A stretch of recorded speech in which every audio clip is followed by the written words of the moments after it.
So I am fascinated by leaders. I'm fascinated by people. We are social animals, and the strength that we have as individuals is conditional upon the environment we're in. You can take a good person and put them in a bad environment, and they're capable of doing bad things.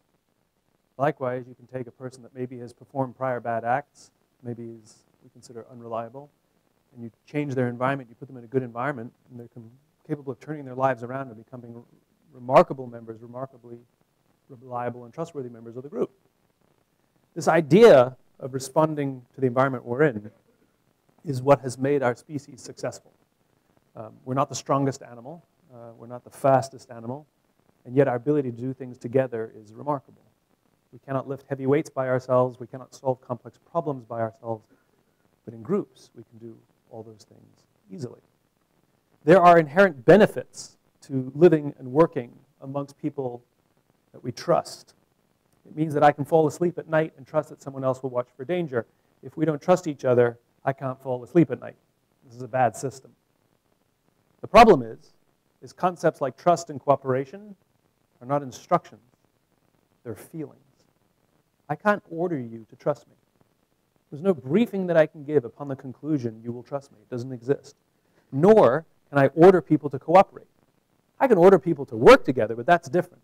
Cooperation means that I can give you a task and trust that you will do it to the best of your ability, and I don't have to double check it. Cooperation means that I can turn my back and trust that you won't stab me. And those are feelings, and those feelings are born directly out of the environment we're in. If you go back 50,000 years, when our species started roaming across this planet, we weren't the only hominid species that existed. There were others. They died off. We survived. And again, it's because of our ability to work together. So you can just imagine what life must have been like in these Paleolithic days. It was a world filled with danger. It was a world filled with all of these forces that were working very, very hard to kill us. Nothing personal. It's just the way it was. Whether it was lack of food, bad weather, lack of resources, wild animals, whatever it was. And so we evolved into these social animals where we lived and worked amongst others around whom we felt safe. And when we felt safe amongst our own, the natural human response was trust and cooperation. When we feel safe in our own tribe, the natural response to those conditions is to combine our talents and combine our efforts to seize the opportunities and face the external dangers. If, however, we fear the people inside our tribe, the natural human response to those conditions is cynicism, paranoia, mistrust, and self-interest. Let me give you a funny example to demonstrate what I mean. I was witness to a scene that played out in an airport. I was getting ready to board my flight, and one of the passengers attempted to board the aircraft before his group number was called, which, as you all know, is a felony. At least that's how the gate agent treated him. Step aside, sir. I haven't called your group yet. Please step aside and wait till I call your group, is basically how she talked to him. So I spoke up. I said, why do you have to talk to us that way? Why can't you talk to us like we're human beings? And she looked me in the eye and said, sir, if I don't follow the rules, I could get in trouble or lose my job. All she revealed to me is that she does not feel safe in her own organization. All she revealed to me is that her own leaders don't trust her to do her job. And guess who suffers? Customer and organization. The reason we love flying Southwest Airlines is not because they have some magical formula to hire great people. It's because the people who work there feel safe amongst their own, and their leaders trust them to get their job done. And guess who benefits? Customer and organization. In other words, we respond to the environment we're in. Nothing has changed in our modern day. The world is still filled with danger. Whether it's the unpredictability of a stock market, or the ups and downs of an economy, or your competition that's sometimes trying to steal your money and get your budget, all because they want to boost their own, nothing personal. We have these threats, and sometimes they're real. We actually have enemies. We actually have real threats that are constantly challenging us, threatening us. We have no control over these forces. They are a constant. The only variable are the conditions inside the organization. And that's why we have leaders. Because leaders set the conditions inside the organization. So why do we even have leaders? Like, where does that even come from? What is the responsibility of leadership? All too often, we confuse leadership and rank. There's nothing to do. Leadership has nothing to do with rank. As you gain rank, you gain authority. That doesn't make you a leader. I know many people who sit at the highest levels of organizations who are not leaders.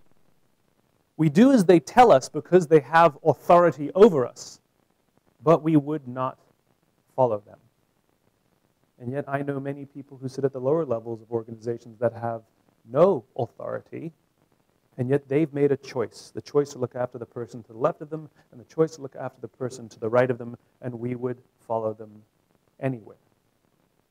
Almost all human behavior is governed by our desire to feel safe. Right? It's why we enjoy the company of our friends. It's why we feel safe amongst our own. I can promise you that if you were to go, say, to a Navy event, and everybody there is a sailor, and you're the only soldier, and you're sort of standing there in the corner, sort of doing one of these deals, minding your own business, and you see another soldier's uniform on the other side of the room, you are going to make a beeline for that guy because he is wearing the same uniform. He has a basic understanding of the life that you live and the values that you hold dear, and you would rather stand next to that person than one of the strangers or somebody outside of your tribe. Even though you may think the guy's a bastard back home, when you're both strangers in a strange land, he becomes your best friend. We have this weird ability to trust people who are like us, right? How many of you are from Georgia? Anybody here from Georgia? A couple of you. Okay. Are you friends with everyone in Georgia? Why not? You're all from the same state. But if you travel to California and you meet someone from Georgia, you're like, hey, I'm from Georgia, best buds, right? Or let's say you're with your family and you're taking a family vacation in Paris, and you're standing there in the Paris metro minding your own business, and you happen to hear some American accents. So you turn around and say, where are you guys from? You're from California? We're from Georgia! And you're best friends, right? In other words, when we're strangers in a strange land, we're drawn to people who kind of share our values or understand the way we're brought up or understand where we live. And we form instant bonds of trust with them. It's kind of amazing. That family in the Paris metro who's also on family vacation will turn to you and say, you've got to try this restaurant. And you'll turn to your girlfriend or your spouse and you'll say, honey, we've got to go to this restaurant because those strangers who don't even live in the city told us we have to. Whereas if a Parisian just turned to you randomly on the metro and recommended a restaurant, you would think they were crazy. But they're probably more qualified. In other words, we'd rather be around people we can trust than people we can't trust. We'd rather be around people that we feel safe around than people that we don't feel safe around. As a result, we as human beings are constantly assessing, constantly judging every action and every word of every person in every organization, trying to assess if they are selfish or selfless. It matters. Let me give you an example. Let's say you give an award to someone who's the top performer in your group. Doesn't matter what the metric is, but they're ranked #1, and you give them an award.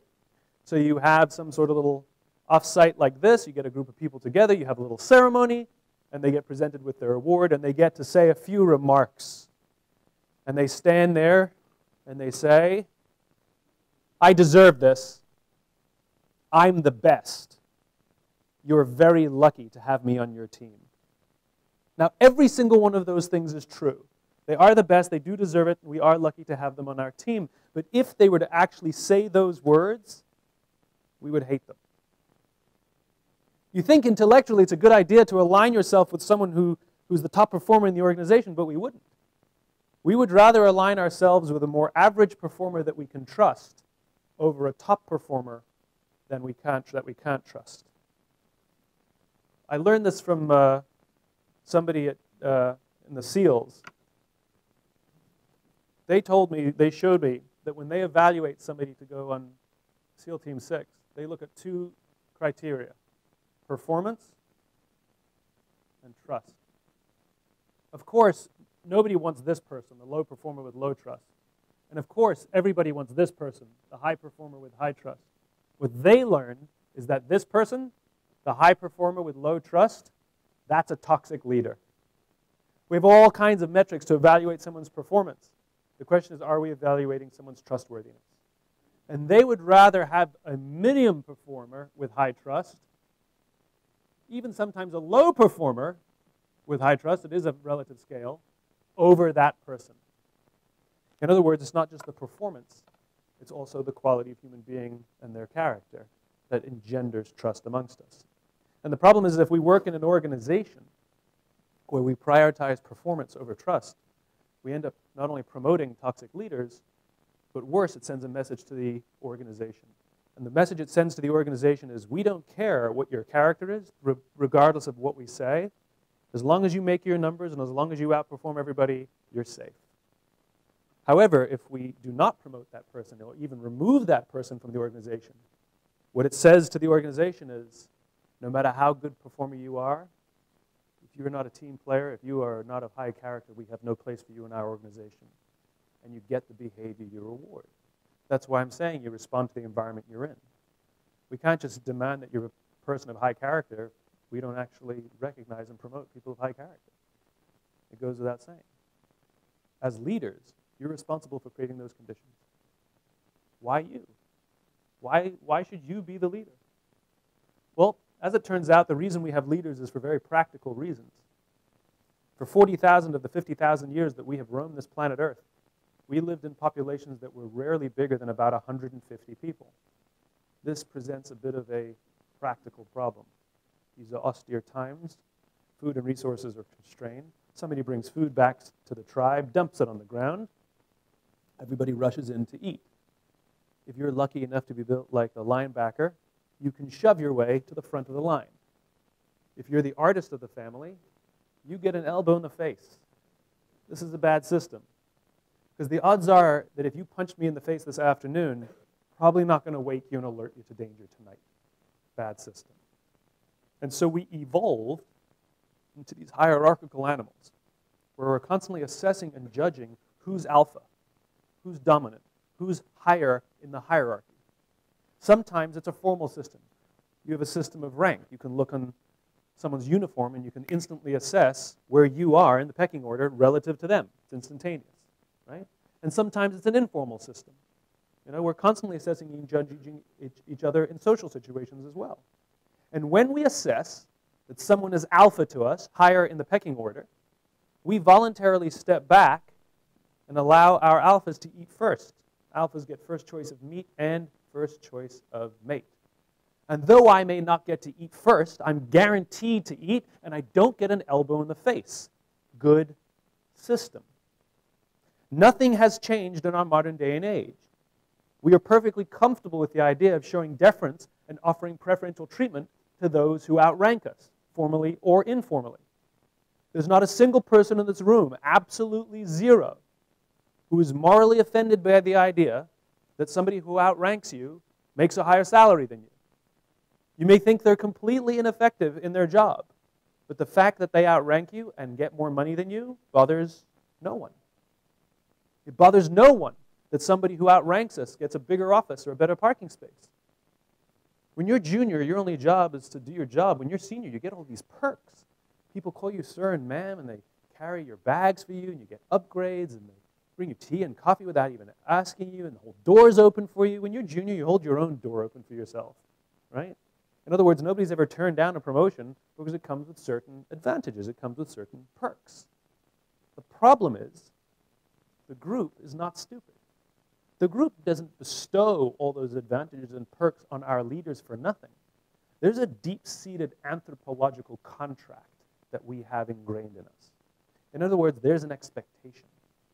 The group expects that when danger threatens the tribe, that it's the person who's actually stronger, actually smarter, better fed, who has more self-confidence thanks to all the deference we show them. We expect that the stronger, smarter, better fed, more confident person will rush towards the danger to protect us. That's why we gave them first choice of mate, because they might die first and we want to keep their genes in the gene pool. We're not stupid. In other words, it's a balanced equation. We don't get given all those perks for nothing. We get given those perks because there's an expectation that you would sacrifice your advantages to save the lives of your people. Great leaders would never sacrifice their people to protect their interests. Great leaders would sacrifice their interests to protect the lives of their people. Leadership has nothing to do with being in charge. Leadership is about taking care of those in your charge. And being a leader comes at great personal risk. When you're junior, the risks are low.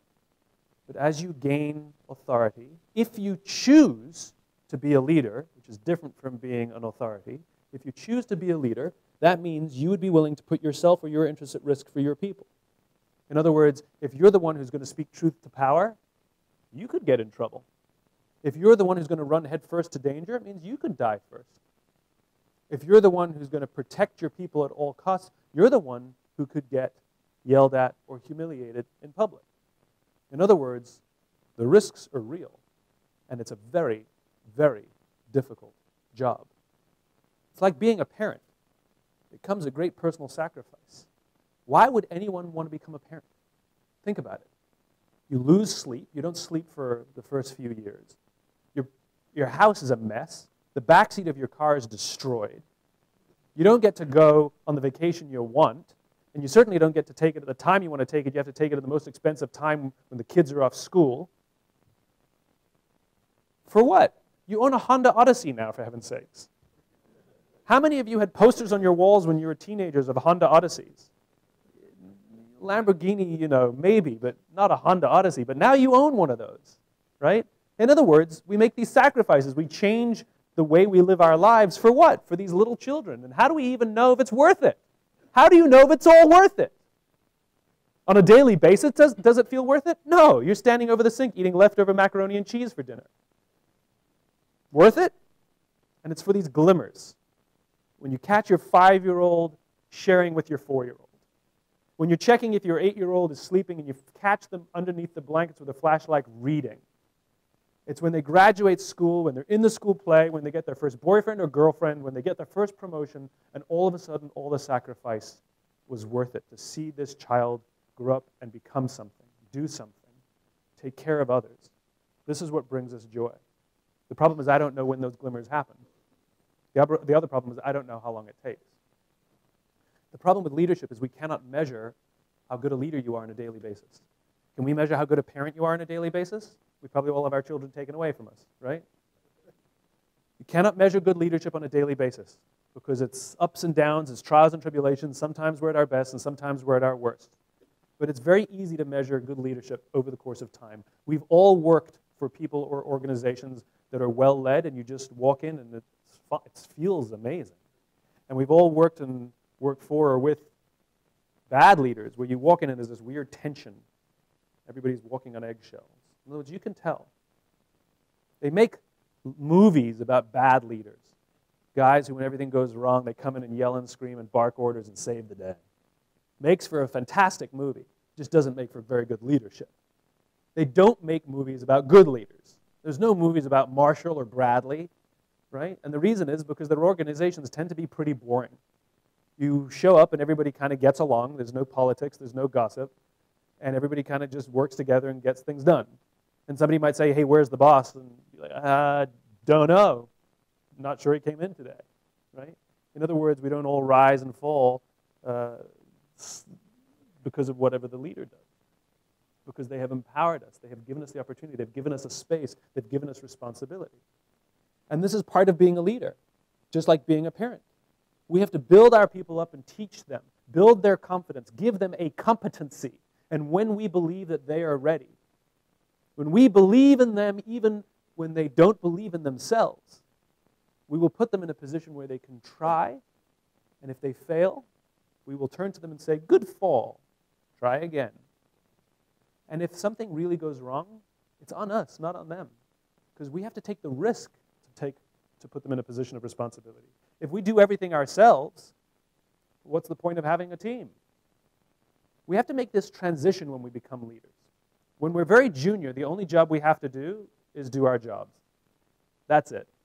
And if you're very good at your job, eventually they'll promote you. And eventually they'll promote you to a position where you're responsible for the people who do the job you used to do. And we have to make that transition. Some people make it slowly, some people make it quickly, and some will never make it at all. Where we're no longer responsible for the results, we now become responsible for the people who are responsible for the results. You're no longer responsible for mission success, you're now responsible for the people who are responsible for mission success. And those who truly become leaders are the ones who effectively make that transition and understand that their responsibility is a human responsibility. And the people who are doing the job will do their job if they feel that we have their backs. If they do not feel that we have their backs, cynicism, paranoia, mistrust, and self-interest will prevail. It's easy to see. If you work in an organization where it is standard practice for people to feel the need to send a CYA email after every single decision they make, that is a sign that people feel it necessary to take time and energy out of their day away from performing their job, away from advancing the mission, in order to protect themselves from their own organization. That's what that is. If you work in an organization where it is standard practice for people to feel the need to keep a folder of all the good things they've done in their careers, just in case they need it, that is a sign that people are taking time and energy out of their day, away from doing their job, away from advancing the mission, in order to protect themselves from their own leaders. That's what that is. That's what that is. Remember, we're constantly assessing and judging all the time. And when we assess that someone would sacrifice their interests for our lives, we will reward them with our love, our loyalty, and we will gladly offer them our blood and sweat and tears to see that their vision is advanced. When we assess that our leaders would sacrifice us to advance themselves, we will reward them accordingly by putting high walls up and not offering them much, but transaction. Sure, we'll work for them. Sure, we'll do what they say, but it's a transactional relationship. It is not one of love, and it is certainly not one of loyalty. This is one of the reasons we don't trust politicians. They say things we agree with, but we know that they don't believe the things they're saying. And so we'll have a transactional relationship with them. I'll give you my vote, but I have expectations in return. You better do things for me. If it was truly a loyal and loving relationship, we would happily vote for them. And even though we wouldn't agree with everything, we still trust that they have our interests at heart. That's called real loyalty. But that's not what we have so many times. Usually it's transactional. This is, by the way, the reason we have visceral contempt for some of the banking CEOs and their disproportionate salaries and bonus structures. It's not the money. We're perfectly fine with our alphas, with our leaders being given preferential treatment. It's that they have violated the very deep-seated anthropological definition of what it means to be a leader. We know that they allowed their people to be sacrificed so they could protect their salaries and bonuses. Or worse, they chose to sacrifice their people so they could protect their salaries and bonuses. And this is what we find so viscerally and morally reprehensible. It's not the money. If I told you we're going to give a $150 million bonus to Nelson Mandela, anybody got a problem with that? No. How about a $200 million bonus for Mother Teresa? Got an issue with that? Not really. It's not the money. It's the knowledge that we have, the confidence that we have that our leaders would sacrifice their interests to protect our lives and would never sacrifice our lives to protect their interests. You can say the right thing all the time, but we're constantly assessing and judging whether you're being honest. That's why when we give that award to somebody, usually what they do is they say, "Thank you. I don't deserve this. I couldn't have done it without my team." And the team sits in the audience going, "We love you." And we share in that accomplishment. In other words, you have to have an honest expression of gratitude. Thank you. And you have to have an honest expression and an honest feeling of humility. Humility is the deep-seated knowledge that you know that your individual success is because of the love and support of the people around you. It's not because of you. I'll tell you one last story, and then we can answer some questions. It's a story of a former Undersecretary of Defense who gave a speech at a large conference, about 1,000 people, and he was giving his prepared remarks with his PowerPoint in the background, and he interrupts himself as he's taking a sip from his coffee from his styrofoam cup, and he smiles. And he says to the group, you know, last year I spoke at this exact same conference in this exact same venue, except last year I was still the undersecretary. And they flew me here business class, and there was someone waiting for me at the airport who took me to my hotel. They had already checked me in and took me up to my room. The next morning I came down, and there was another person waiting for me down in the lobby who drove me to this venue.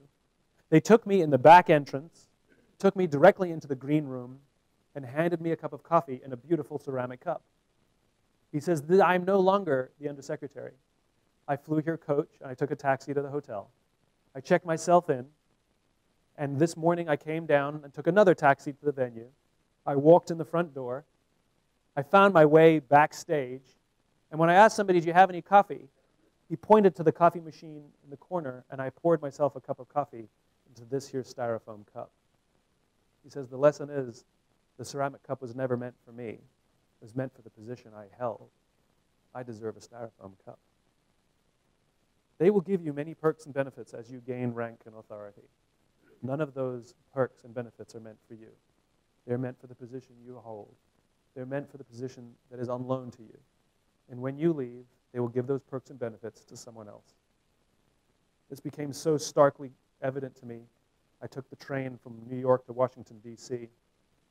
As I got off the train to make my way to the metro, I happened to walk past General Schwartz, the former Chief of Staff of the Air Force. And there he was, in a suit and tie, wheeling his own bag. And just a few weeks before, he was flying on military planes with entourages and other people carrying his bags for him. And they've given all of that stuff to the guy who followed him. He was just like me. He was just a poor guy in a suit carrying his own bag. In other words, it's not you. It's not the person. It's not how smart you are. It's not how good you are. It's the position you hold. And great leaders understand that the position they hold is on loan to them. And their responsibility is to take care of the people in their charge. And the more authority you get, it just means that you are responsible for even more people. And the challenge of putting your own self-interests aside become more and more difficult as the responsibilities and the opportunities become greater and greater. The joy, the absolute joy of being junior is you get to practice now when you can't break much. That's the point of being junior. We're supposed to be learning how to lead now. It's not that you work for the promotion, work for the promotion, work for the promotion, and you'll worry about the leadership when you get it. It's that you become the leader now. And you'll be a great leader whether you earn the promotion or not, because no matter where you go in your life, you will take those leadership skills. Remember, leadership comes at sacrifice. And sometimes doing the right thing means the next guy gets the credit. Sometimes doing the right thing means you're going to be asked to leave the organization because you stood up to the authority and the authority didn't like that. That's why we only give those perks to a few people. Leadership is a choice, make no mistake of it. It's the choice to look after the person to the left of you and the choice to look after the person to the right of you. And as you gain rank, there are even more people to the left of you. And there are even more people to the right of you. And because leadership can be lonely sometimes, I encourage you to make the best of the situation that you're in. I encourage you to make the best of the time you have together. Because there will be times that you will doubt yourself. And there will be times that you will say to yourself, I can't do this. And there will be times that you don't even feel you have the courage to make the right decision. And it takes a buddy, a fire buddy. We'd never send anybody outside the wire without somebody with them. And so too, you cannot lead by yourself. You've got to have a leadership buddy, somebody who commits to helping you and you commit to helping them. In those days of doubt, in those days of loneliness, in those days of weakness, you need someone in your life who says, I believe in you. I got your back. I believe in you even when you don't believe in yourself. We'll do it together. It's the right thing to do.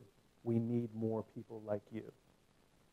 That will give you the courage to do the right thing. And likewise, you will give them the courage to do the right thing. Great organizations make great leaders. That's what happens. It's all about the culture. But it's the person with the courage to go first into the unknown, and first towards the danger, is the person who leads us. You're not a leader because you're at the top. You're the leader because you chose to go first. It's just a choice. You can all choose to be the leader you wish you had. So choose to be the leader you wish you had. Thanks very much.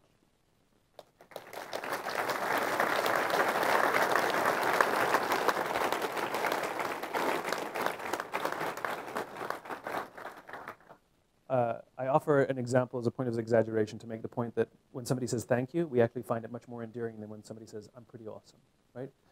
Confidence is believing that you're good. Arrogance is believing that you're better than everybody else. And we want confident people on our team. Arrogance is dangerous, right? Because arrogant people think that you're getting in my way, right? That it's like when people are competing for a contest, whether it's ranger training or something, you know, where you put them in a group task and they've been high-performing individuals up until that point, and now they abandon their team because their team is holding them back from getting their position, as opposed to sacrificing their time to bring the group with them. And so that's what that does. Even if someone's honest about it, sure, we'll know what to do with them, but I'm not sure they'll engender trust. But you're 100% right. We'll take honesty over a spin any day. We see this with companies all the time. You know, a company, take Takata, the airbag manufacturer that, you know, their airbags have been killing people because they found probably a cheaper way to make them that turns out it's dangerous. So when they issue a press release in the midst of all of this scandal of millions, literally millions of faulty airbags, and they say, customer safety is our #1 priority, we know that's not true. And so we completely hate them, right? If they were to actually say, to your point, we realize that we've been putting our financial performance ahead of everything else, and that's what created the conditions that these mistakes were made, or VW could say the same, or GM, you could say the same, right? GM didn't come out honestly, you know? They could have said, we've been putting our financial performance ahead of the quality of our product for so long that we created conditions that allowed for this to happen. We acknowledge it, and we're deeply, deeply sorry, and we're going to put things right. That we would trust, because at least there's the humility of fault and the willingness to put it right. Now, time will tell whether they actually do it or whether it's just window dressing. But at least taking that step of accountability, admitting fault, is huge. Something like 80% of malpractice suits happen simply because the doctor refused to say sorry. So it's not that we can trust them because they admit their arrogance. It's whether they recognize that the arrogance is actually a bad thing.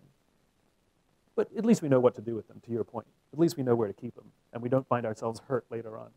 Remember, we talk about the importance of being vulnerable. You know, we're told this all the time. Vulnerability doesn't mean you go around crying all the time, right? That's not what vulnerability means. What vulnerability means is I have assessed my group and I've assessed my tribe, and I feel safe amongst my tribe, which means I'm willing to let down my walls. Vulnerability. In other words, I'm willing to say, I screwed up. I made a mistake. I don't know what I'm doing. You've given me a tasking, and I've never been trained how to do that, and so I can't do it, right? In other words, we're willing to admit those things with no fear of repercussion. The lack of vulnerability means we keep our walls up, and we do not admit mistakes. We do not admit when we don't know something, and we do not admit when we're out of our league. And that sort of faking and hiding is what weakens organizations, because everybody thinks everything's fine because nobody admits mistakes or lack of competency. So you want to create an environment where somebody can walk into your office and say, I screwed up. And you go, all right, let's put it right then, as opposed to screaming and yelling, because that'll only inhibit the behavior.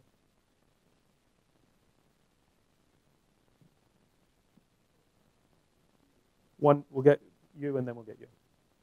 Yeah, go ahead.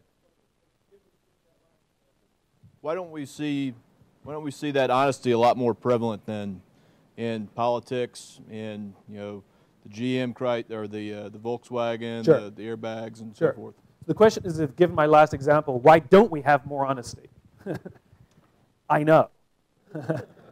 One of the reasons is short time frames and faulty incentive structures, right? So if you want to take the business example, and then we'll get to the political example, the business example, there are some leadership decisions that were made in the 80s and 90s that we are now suffering the side effects of. So in the late 1970s, a Harvard professor theorized and proposed the theory of shareholder supremacy, right? It's a theory proposed in the late 1970s. The concepts of mass layoffs being used to balance the books did not exist in the United States prior to 1980s. Didn't exist. Mass layoffs were used only very, very rarely and only in extreme circumstances when the company was literally dying. It just wasn't used for expediency. But in these boom years of the 80s and 90s, you had people like Jack Welch, the CEO of GE, who were pioneering these theories of selfish, more for me, where you had systems of rank and yank, where instead of having concern for everyone in your organization and coaching the ones who were struggling, instead what we did is we ranked people, and we promoted the top 10% who contributed to the stock value, and we fired the bottom 10% who didn't contribute to the stock value. We are now suffering the ills of that incredibly substandard leadership, those substandard leadership theories. GE needed a $300 billion bailout after the 2008 stock market crash.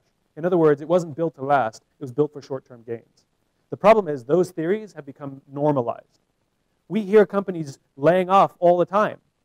Yahoo just announced it, right? Record high revenues, but they didn't have the earnings that Wall Street was predicting, so they're going to lay off 15% of their staff to save the numbers. We don't even think of it as bad anymore. It's like being a functional alcoholic. Sure, you can get through the day, it doesn't mean you're healthy. Like, we don't actually perceive that these things are bad. And to your point, the reason it happens is because the incentives are screwed up. In this day and age, when we hear that a company has announced layoffs, the stock price goes up. And if we're compensating the senior executives based on the stock price, not based on the quality of the company, seems like a pretty good trial, seems like a pretty good thing to do.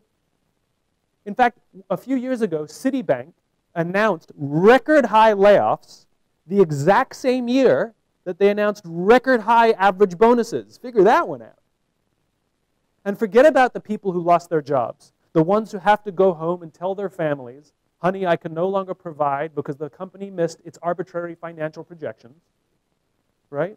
Forget about those who lost their jobs. Think about the ones who kept their jobs. They have been told that this is not a meritocracy. It doesn't matter how hard you work, how much you contribute, or how good you are.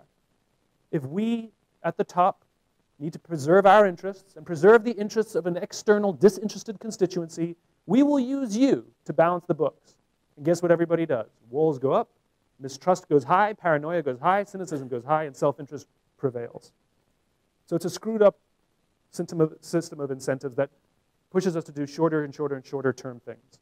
You can't raise your child in the first year, and if your kid's not a high performer by their second birthday, up for adoption. You're in the lowest 30th percentile, son. I know you can barely speak English, but you're out of here. We don't do that. We find out what their talents are and promote those talents, and we compensate. We get them coaches, and we get them tutors. You don't put your kid up for adoption when they get a C, you know? And so likewise, in healthy organizations, if somebody has performance issues, we coach. We don't just say, you're out.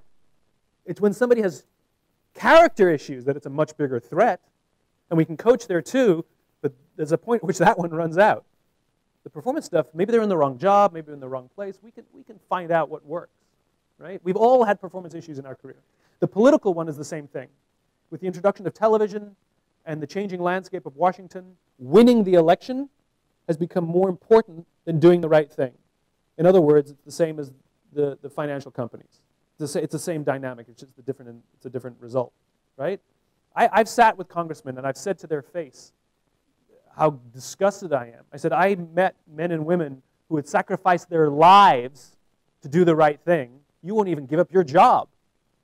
Not to mention the fact that, by the way, if you lost your election, you're fine. You'll get a job within a week making way more money than you're making now. In other words, there's no risk to do the right thing, right? But there's this ridiculous culture that exists of, I've got to win my election, I've got to win my election, rather than I've got to do the right thing, I've got to do the right thing. Which is why we don't trust them, and we don't believe them. And we just roll our eyes. Once again, who's going to say something that makes me, that it becomes transactional? I'll vote for you as long as you do as I say, right? We have transactional elections now. But it's the same dynamic. It's shorter attention spans and more selfish incentives. Incentives that promote selfish behavior. We respond to the environment we're in. And it's going to take one or two of them to have the courage to do the right thing. Got to do the right thing. I've got to do the right thing before the system will change. So the question is, if this is the natural human dynamic of what good leadership looks like, then why do we have toxic leaders, right? there's no quick answer, but there was a series of decisions that were made, probably well-intentioned. Like I said, over the course of time, nothing changes like that. And at the time, we couldn't see the repercussions, and now we're suffering from a lot of the decisions that were made in the 80s and 90s. In other words, there were people who took risks to push the system in the bad direction, and now we need people who take risks to put the situation into a good direction. It's like anything. Like, you think we're going to have Arab-Israeli peace next year? Not going to happen. But we can commit ourselves to developing a culture of respect amongst two different peoples who, over the course of the next 10 or 20 years, we can get there, right? We can get there. I remember talking to an Air Force pilot who was flying a Hind in Afghanistan, and he never thought he'd ever, he thought he was in the Cold War warrior. He never thought he'd actually be flying a Soviet helicopter. It just never occurred. In other words, the way we perceive the world can be different. And this is why the vision is important. This is why leaders have to offer us vision. And too many leaders don't understand what vision means, right?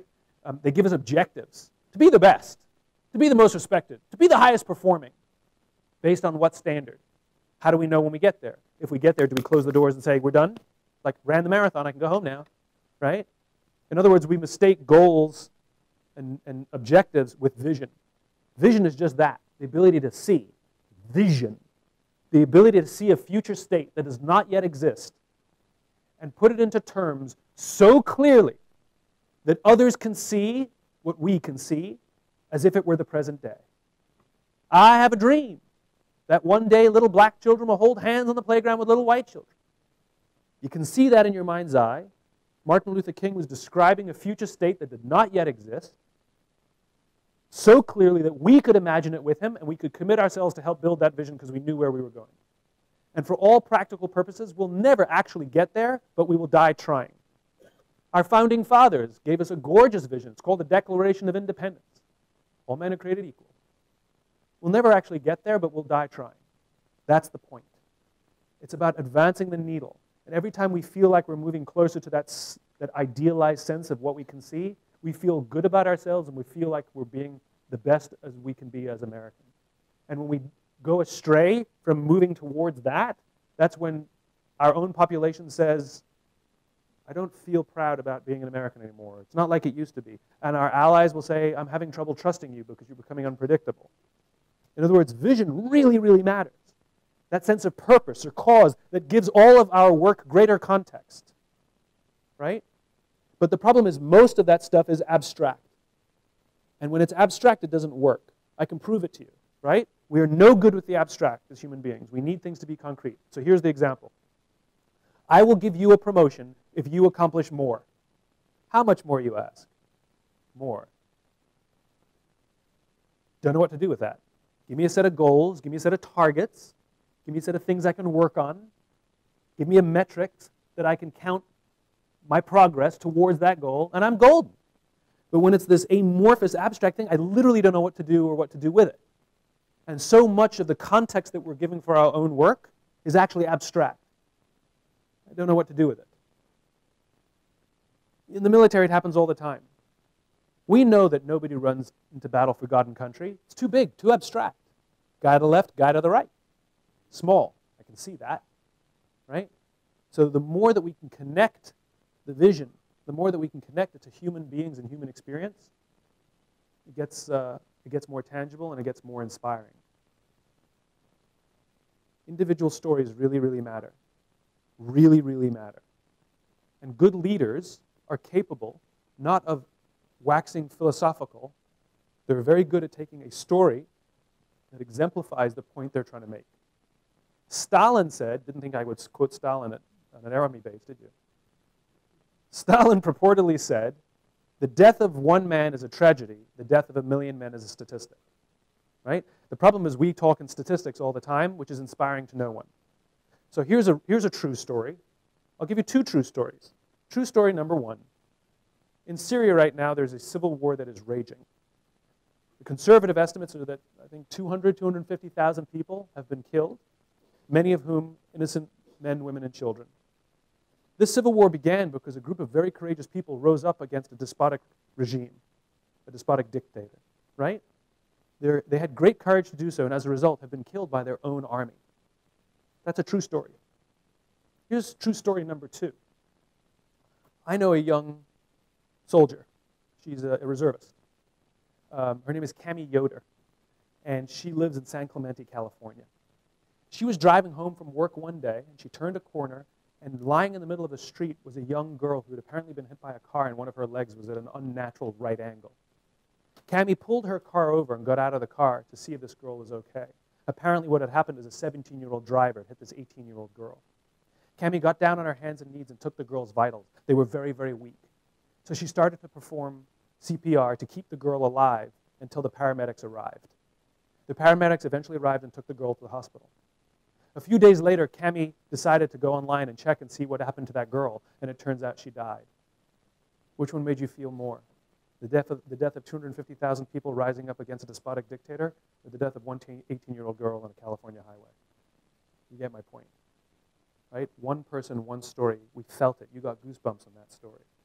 And so when we tell stories about what we want to achieve with the world we're trying to imagine, the more we can make it relatable, the more we can make it about a person, the more that we can say, now let's do that for others like her, is the point. And what great leaders have the ability to do is to pull and find those stories, either their own experiences or the experiences of others, to exemplify the direction they want to go in. Because the more tangible it is, the easier it is for those of us to operate without direction. In other words, commander's intent is much easier when it's more specific than abstract.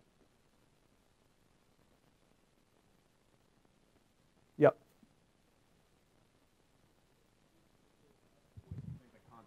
Both in the short and long term are of like the rise of front stabbing type cultures in corporate America, and maybe like some of Amazon's like widely reported corporate culture that they're building? I like how you preface your question with, can you please answer briefly? I got the hint. Can I please answer briefly about organizations where front stabbing has become so popular and what the long-term implications are? You know, it goes back to the question you asked before. You know, Jeff Bezos is pretty honest about how things are. The problem is that place churns through people. There's nobody who's loyal to that organization because you can't take it for that long. The kind of aggression where you have to come to work with your walls up and your skin thick, because if you're not, you're a dead man in your own organization. And so if you like that kind of adventure, you can have it for a little bit, but I don't think people last more than a couple of years before they quit. It's just too overwhelming. Even the ones who claim, and I don't believe them, to enjoy it. I just don't believe them. They withstand it. That's different from enjoying it. Ultimately, I think there's a price to be paid. You know, I'm very often asked to comment on sort of young, fast-growing companies, and my answer is, we'll see. We'll see. You know, there can be no longevity. It just cannot be. Now, they may last 20 years, but longevity is hard to come by. And you see this in a lot of organizations that had an inspired leader, for example, that died and was replaced by some of these caustic cultures. Sam Walton's a great example. Definitely people-driven leader, and he died and was taken over by number-driven people, and the organization went like this. We used to rally to have legislation passed to bring Walmart into our societies, into new industries. Now we rally to pass legislation to keep them out, right?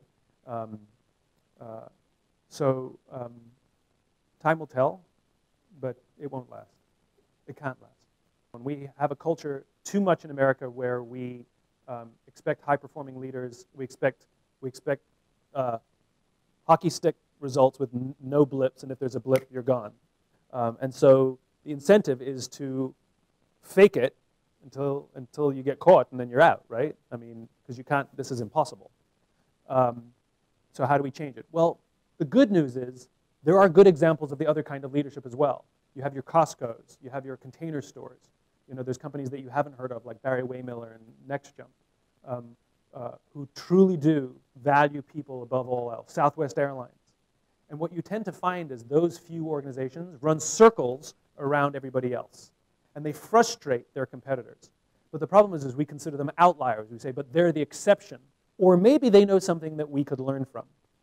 And it really is ironic that people who make their way to the highest levels of some of these corporate companies, some of these large corporations, who declare themselves leaders and then do what the analyst community tells them to do. Not much of a leader, are you? You know? And so my opinion is it's just a woefully disgusting lack of leadership in corporate America today. We just need more good leaders is what we need. They all say the right thing. I've never met a CEO on the planet who doesn't say our people are very important. And how come their decisions don't mimic what they say, right? But again, I'm optimistic. I shouldn't have a career. Like, it's kind of embarrassing that I have a career. I talk about trust and cooperation. There should be no demand for my work, right? But the fact that there is demand for my work, and the fact that companies are admitting that what worked in the past is no longer working now, and they are admitting it. They're coming along slowly, and nothing happens overnight. The fact that there are these trends in that direction means that we have a young group of early adopter leaders that are experimenting with the right way to lead. I also believe like organizations like yours can teach us things. The military keeps asking too often, well, we should learn from private sector. I would not be so eager. I think they could learn more from you, you know? They may have some of the performance metrics down better than you guys, but you have the human element down, the character element down. You measure things and you evaluate things like character. They do not at all. You do peer evals. They do not at all, right? Like, you're much better in the human stuff than they are. You call each other, in the private sector, we call each other colleagues and coworkers. You call each other brother and sister. That says something about the nature of the relationship. So I would take more confidence in the way that you do stuff. Always room for improvement, of course, and not be so quick to take their lessons, because they may be high performing, but they're not good places to work. But I'm optimistic. I am definitely optimistic. 100% of the organizations that I speak to, private sector, government, and military, I get the millennial question. So thank you for keeping the statistic accurate. So sure, I'll comment really quickly. The answer is yes. There is a difference. And we've completely misread this millennial generation. We accuse them of being entitled. And if you've worked with any of them, sure seems that way, you know? But I would say that there's been a misreading of the tea leaves. And I can break it down to 4 things. One is parenting. The second one is technology. The third one is, was it impatience? Patience. And the last one is environment. So here's how it works. Our youngest generation, that, or, you know, not Gen Z, but their children, they are subject to a failed parenting strategy. They were told that they're special. They were told that they can have anything they wanted. They got into honors class, not because they were smart, but because their parents complained. They got an A, not because they deserved it, but because the teachers didn't want to deal with the parents. And they got a medal for coming in last. Okay? Then they graduated, and they join the military, they go get a job somewhere, and in an instant, they learn they're not special. They learn that their parents won't get them the promotion. They don't get a medal for coming in last. And by the way, that's a fail. The science bears out on that when we give medals to everybody who competes, as opposed to the high performers, the ones who actually worked hard actually devalues the incentive. And for the one who comes in last, they know they didn't work hard, and it actually makes them feel worse, right? So what's ended up happening is these kids who think that they're special, who think that they can have anything they want just for asking for it, which comes across as entitled, right? It's the total opposite. And what you have is a younger generation that's actually growing up with less self-confidence than the previous generation, right? Because they got a hard dose of reality as soon as they left home. And some parents are still finding it hard to let go of them, right? Like, I know parents whose kids have graduated, they have got jobs, and they still come and drive to the city to do their laundry for them. Like, you've got to be kidding me. Or some kid who's got a job and his parents are still paying their cell phone bill. Like just the point is, it's just this overbearing parenting, just a failed parenting strategy of a previous generation, and this young generation is suffering because of it, right? The second one is technology. We know that when you get a bing, buzz, flash, or beep from your phone or from social media, it gives you a hit of dopamine. Right? Feels good when a message comes in. You know, when you're feeling a little bit lonely or depressed, what do? You send out 10 texts. Hi, hi, hi, hi, hoping to get one back because it feels good, right? And that shot of dopamine from these devices that can be extremely dangerous. Dopamine is the same chemical released with alcohol, nicotine, and gambling. In other words, it's dopamine that is the underlying chemical behind all addictions, almost all addictions, right? Now, almost every alcoholic discovered alcohol when they were teenagers. When we're very, very young, the only thing we need is the approval of our parents. And then when we reach adolescence, we make this transition where we now need approval from our peers. Frustrating for our parents, but very important, allows us to acculturate with the greater group outside of just our parents, right? It's a highly stressful time, adolescence, and we're supposed to learn to rely on our friends. Just like in boot camp, you're in basic training, in high-stress organizations, you're supposed to rely on each other. Same idea. We're supposed to rely on our friends. Some kids, by accident, discover alcohol. And they learn that the numbing effects of dopamine actually reduces the stress that they feel from adolescence. And that connection becomes hardwired. So for the rest of their lives, 100% of alcoholics drink for a finite number of reasons. Social stress, financial stress, career stress. That's it. The problem is that we don't recognize that social media and cell phones release dopamine. And so what we've ostensibly done to our youngest generation, Gen Y, is as they're going through adolescence, we've basically thrown open the liquor cabinet and said, have vodka whenever you need it. Now, we have regulations that limit the age for drinking and gambling, right? Because we know that a young mind can't deal with those kinds of things. But we've given them an addictive device, and we put no restrictions or regulations on it. So what's happening is kids who are supposed to be learning to rely on their friends are turning to the device or the social media to numb the anxiety of adolescence, and that connection is becoming hardwired. And now whenever they feel a little bit down or a little bit isolated, they don't turn to a friend, they turn to social media, they turn to an online support group, which doesn't exist. And what's happened is you have a young generation that's already started off with lower self-confidence than the previous generation, that's also feeling more lonely and more isolated than previous generations. And we're seeing this bear out in the numbers. Suicide amongst this young generation is on the rise, right? For things like, I wasn't going to make it through Rangers School, kill yourself. For things like, I didn't get into college, kill yourself, right? We're seeing a rise in suicide. We're seeing a rise in accidental deaths from drug overdoses amongst Gen Y. We're seeing a rise in depression in the generation. In other words, universities are now dealing with levels they've never experienced before of kids requesting leaves of absence due to depression. But they're all very, very good at lying, hiding, and faking because they put filters on everything. And if you look at their Instagram, they're so happy, right? But the problem is there's this addictive quality, and just like any addiction, they don't know how to get out of it, and they don't know how to ask for help because the social skills that they were supposed to learn in adolescence, they didn't learn, and so it becomes more and more and more isolating.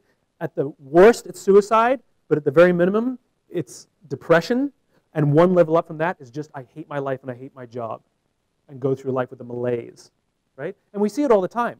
I see people walking around at lunch, and they're sitting talking to people who aren't even there. Or you walk into chow, you walk into the DFAC with somebody, and you're both on the phone as opposed to talking to each other. Like gambling, it's fun sometimes, but all the time is dangerous. Drinking in moderation is good. Too much is dangerous. It's the same thing. The balance is out of whack, right? Then you get to impatience. They've grown up in a world of instant gratification. You want to buy something, you go online, comes the next day. You want to watch a movie? Log on and watch it. Don't check movie times. You know, you want to watch TV shows? You don't wait week to week to week. You binge watch the whole weekend. Heck, if you want a date, you swipe right. You don't even need to learn the skill set of walking up to a girl and be like, hey, you know, and she doesn't have to learn the skill set of no, thank you, you know, because it's easy. I'm a stud. I'm sitting on my couch and I got 4 dates. Check it out, right? Which leads to this part as well. Like the social skills are not there, right? Because they didn't practice them, right? But what ends up happening is they now falsely believe that instant gratification is the norm. And so they've applied that same instant gratification standard to all aspects of their lives, including love and job satisfaction. I meet so many fantastic, young, smart, driven, idealistic kids who are in their entry-level jobs. They've been working for 8 months for this company. And I ask them, how's it going? And they say, I think I'm going to quit. And I'm like, why? You've been here 8 months. And they say, I'm not making an impact. I'm like, you've been here 8 months, you know? They're idealistic. They're great. They can see the summit of the mountain. What they can't see is the mountain.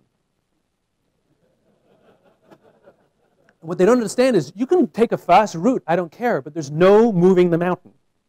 And both job satisfaction and the establishment of relationships takes a lot of work, and it takes time.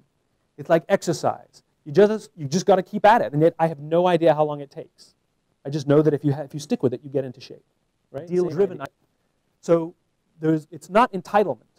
It's a systemic impatience. They want everything now, and they want it to happen now, not because they're entitled, it's because that's what they're used to. The problem is, it doesn't work that way. It just doesn't work that way, especially in human endeavors. And the third one is environment. So we've got a group of people who've grown up with lower self-confidence, with an addiction to devices and an inability to ask for help when they need it. You know, we keep saying, my door is always open. That's the proverbial hook. My door is always open, thinking they have the courage to come in, wanting everything to get fixed now, and then they were asking them to work in corporate environments that prioritize numbers over them. That means they never get the feeling that somebody cares about them. And so military organizations and private sector actually has a higher duty now to build up their confidence, get them off the addiction, and teach them patience. Like, we actually have a higher responsibility for this young, special generation that's been given a bum rap. Thanks very much.